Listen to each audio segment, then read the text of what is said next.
پہلے تو میں نے مسلمانوں کے اخلاق سنے تھے، اب تو میں نے دیکھ بھی لیے،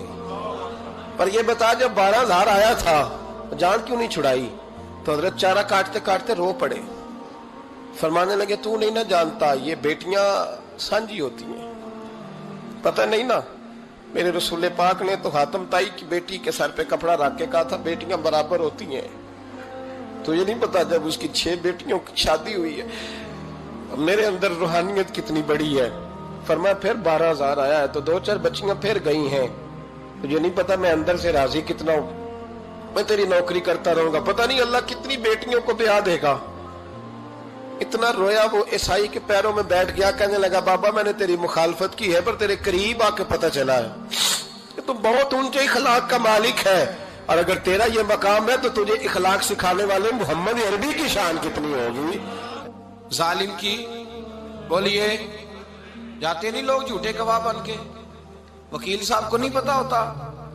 کہ یہ بندہ مجرم ہے جو میرے پاس آیا، کیا مجرموں کے وکیل نہیں ہوتے؟ بولے تو اس کو پتہ نہیں ہوتا وکیل صاحب کو کہ یہ صاحب مجرم ہے، میرے پاس مقدمہ لے کے آئے، اور اگر بے ادبی نہ ہو جائے تو میرا خیال ہے قاضی عدالت کو بھی پتا ہوتا ہے کہ مجرم کون ہے اور مظلوم۔ میرے نبی پاک صلی اللہ علیہ وسلم نے اس قدر زیادہ سختی فرمائی اس مسئلے میں، فرمایا جس کو پتا تھا کہ فلاں آدمی ظالم ہے، ظلم کر رہا، پھر وہ ظالم کا گواہ بنا یا اس نے ظالم کی مدد کی، کتنی کی؟ شارحین لکھتے ہیں چاہے اس نے ایک جملہ بول کے کی، چاہے ایک، سارے بولیے، چاہے ایک غریب کو اس نے ظلم کیا تو کہتے ہیں علاج یہ سی، چاہے ایک جملہ بول کے کی، شارحین اس حدیث کی شرح میں لکھتے ہیں ایک جملہ بول کے چاہے مدد کی، جس بندے نے کسی ظالم کی مدد کی کسی مقدمے میں یا کسی صورت میں اور اسے پتا تھا یہ ظالم ہے، میرے نبی پاک صلی اللہ تعالی علیہ وسلم فرماتے ہیں اگر اس نے مدد کی، ابھی ظالم کی بات نہیں ہو رہی، ظالم کے مددگار کی بات ہو رہی،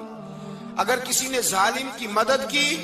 تو حضور فرماتے ہیں خدا بھی اس سے بری و ذمہ ہے، رسول بھی اس سے بری و ذمہ ہے۔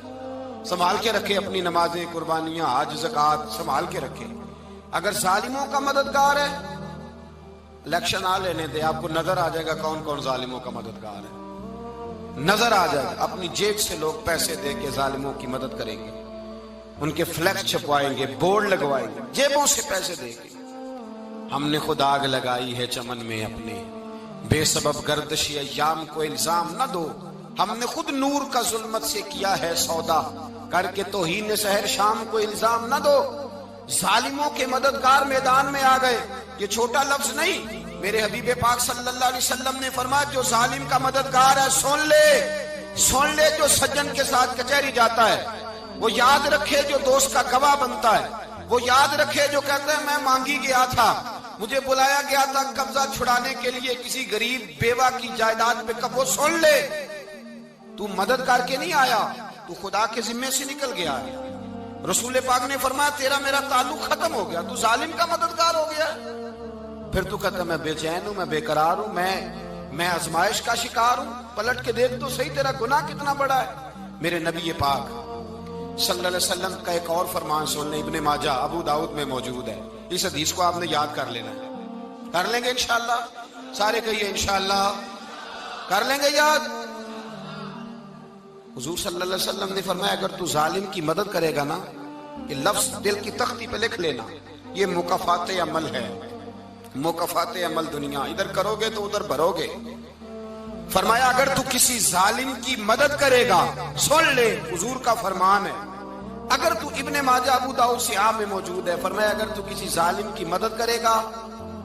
تو رب تعالیٰ مرنے سے پہلے تیرے اوپر بھی ظالم کو مسلط کر دے گا، تیرے اوپر بھی ایک دفعہ ظلم ضرور ہوگا اگر تو ظالم کی، وہ کسی صورت میں بھی ہو سکتا ہے، کسی صورت میں بھی تیرا بیٹا ہی اٹھ کے ظلم کر دے گا، تو الجھ جائے گا، کسی نہ کسی جگہ تیرے لیے تباہی کا سامان ہوگا، تیرے اوپر ظلم ہوگا، اس لیے کہ تو ظالموں کا مددگار ہے۔ چاہیے یہ تھا کہ تو مظلوم کی مدد کرتا، انسانی ایمانی یقین کا فریضہ سر انجام دیتا، تو ظالموں کا مددگار ہو گیا۔ ٹٹول کے دیکھ لیں، رزلٹ نکال کے دیکھ لیں، ہمارے زمانے میں ظالموں کے مددگار زیادہ ہیں، اتنی لمبی زبانیں نکال کے ظالموں کی مدد کرتے ہیں، بڑے بڑے کالم نویس اللہ نے انہیں قدرت دی لکھنے کی، تو اپنا قلم ظالموں کی مدد میں خرچ کرتے ہیں۔ وہ لوگ جن کو اللہ تبارک و تعالیٰ نے قدرت دی، ہمت دی، طاقت دی، کچھ لوگ ان کے حلقہ احباب میں، وہ اپنے لوگوں کو استعمال کر کے ظالموں کی مدد کرتے ہیں، ظالموں کی مدد کرتے ہیں۔ میرے نبی کریم سید عالم نور مجسم صلی اللہ علیہ وسلم نے فرمایا، اگر تو نے ظالم کی مدد کی تو جب تک تو توبہ نہیں کرے گا رب تجھ سے ناراض ہی رہے گا۔ اللہ تجھ سے، او بھائی جس سے رب بھی ناراض ہو گیا، نہ کھانا نہ پینا نہ سونا نہ جاگنا نہ نیند، پھر تیری ہر چیز تیرے لیے آزمائش ہو جائے گی، پھر تیرا سایہ بھی تیرے لیے خوف کا سامان بنے گا، پھر زندگی جیتی جاگتی لاش بن جائے گی، تو اپنے کندھوں پر اپنی میت اٹھائے پھرے گا جب تو ظالم کا مددگار ہوگا۔ اور نبی پاک صلی اللہ علیہ وسلم نے فرمایا ظالموں کا مددگار بھی ظالم ہوتا ہے، ظالموں کا مددگار بھی، سارے بولے ظالموں کا مددگار بھی نہیں، کو نہیں، آپ سارے نہیں بولے، ایک دفعہ بولے ظالموں کا مددگار بھی، پکی بات ہے، ظالموں کا مددگار بھی۔ اللہ اکبر، جس کا یارانہ ہو، جس کا دوستانہ ہو، جو کہے میں نے نا اس کو اوکھے ویلے کے لیے ظالم کو یاد رکھا ہوا ہے۔ کبھی مشکل میں رکھے نہیں ہوئے لوگوں نے ظالم دوست، کہتے میں نے رکھے ہوئے ہیں، بلکہ ہمارے دیہات میں تو کہتے ہیں میں نے بازو بنائے ہوئے ہیں۔ کس کو بازو بنا لیا؟ ظالم بھی کبھی بازو ہوتا ہے، جو ظلم کی تلوار لیے میدان میں کھڑا ہے۔ قارون، حامان، فرعون، نمرود کا حال نہیں لوگوں نے دیکھا؟ اپنے زمانے میں آپ نے کتنے لوگ نہیں دیکھے جن کے سائے سے، آواز سے لوگ کانپتے تھے؟ پھر پولیس کی گاڑیوں میں وہ اس طرح مردہ پڑے کہ دنیا نے تماشا دیکھا ان کا۔ یہ رنگ ہم نے دیکھے نہیں اپنے آنکھوں سے۔ فرمایا ظالم کا مددگار بھی، جو کار میں بٹھا کے لے کے گیا وہ بھی ظالم، جس نے چائے پلائی وہ بھی، جس شخص نے کھانا کھلایا وہ بھی، جو کچہری تک ساتھ گیا وہ بھی، جس نے فلیکس کے نیچے، بڑے شرابی کے نیچے چھوٹی اپنی فوٹو لگائی وہ بھی، جو ووٹ کی پرچی ڈالنے گیا وہ بھی۔ کہہ دینا باہر نکل کے کہ حضرت صاحب نے سیاسی تقریر کی ہے، کہہ دینا، پر بات تو سچی ہے نا۔ خو کرے ہم تو سے تھوڑا سا گلا بھی سن لے، خو کرے ہم تو سے تھوڑا سا بھی گلا۔ امام مالک کے پاس ایک بندہ آیا، اس نے کہا حضور میں درزی ہوں، ایک ظالم بادشاہ مجھ سے کپڑے سلواتا ہے، میں تو ظالموں کا مددگار نہیں نا۔ ایک ظالم بادشاہ مجھ سے، حضور میں تو مددگار نہیں نا ظالموں کا۔ جو فرمایا ظالموں کا مددگار بھی ظالم ہوتا ہے، تو کپڑے لے کے آتا ہے میں سی کے دے دیتا ہوں، ذمہ داری نہیں۔ یہ ایک آدمی دکاندار ہے، اس سے کوئی بندہ چیز خریدنے آئے گا تو تھوڑی کہے گا میں نے نہیں دینی، تو دے گا۔ کوئی بندہ اگر کسی شخص سے کوئی کام کہتا ہے جو اس کی فیلڈ ہے، اس کا شعبہ ہے، اس کا معاش کا وہ سلسلہ ہے، کہتے ہیں یا رسول اللہ صلی اللہ علیہ وسلم ظالموں کا مددگار بھی ظالم، حضور نے فرما دیا۔ تو امام مالک سے بندے نے مسئلہ پوچھا، دل کی تختی پہ لکھنے والی باتیں ہیں، کہا حضور میں درزی ہوں، ظالم کپڑے سلواتے ہیں، میں تو مددگار نہیں نا۔